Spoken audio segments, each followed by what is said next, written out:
Ассалаумағалейкум. Баршаңызға сәттілік.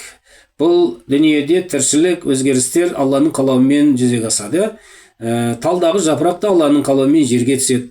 Өліп жатқан табиғат көктемде Алланың қалауымен тіріледі.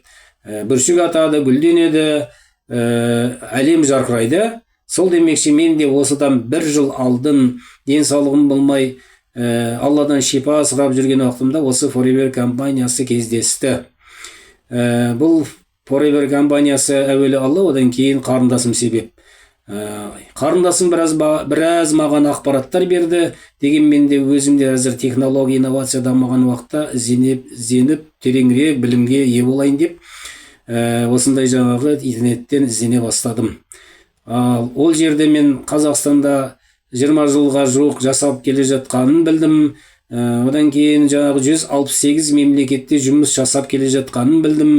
Жаңағы алоя шаруашылығымен жаңағы айналысатынына көзім жетті. Өзінің заводы бар, өзінің зертханасы бар, өзі өсіреді, өзі өндіреді, өзі жеткізуші екеніне тағы бір куә болдым сол жерде. Ал енді осы компанияның өнімін содан кейін мен іше бастадым. 6 айдың ішінде өзімді жаңағы жақсы сезіне бастадым. Өзімді түзетіп алдым, Құда қаласа.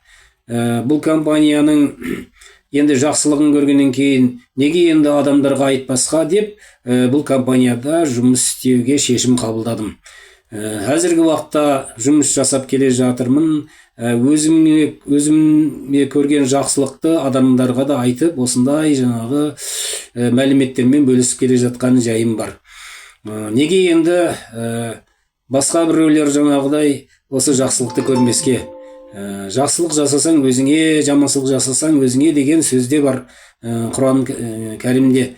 Құда қаласа сол бағытты ұстана отырып, мен де жақсылық жасайын деп адамдарға айта бастадым. Сіздер де келіңіздер, бұл жерде саяхат та бар, денсаулық та бар, ақша да бар, өзінің бизнес маркетингі бар. Құда қаласа бұл жерде жұмыс жасап кетсеңіздер, Құда қаласа үлкен өзіңізді, өміріңізді өзгертесіз.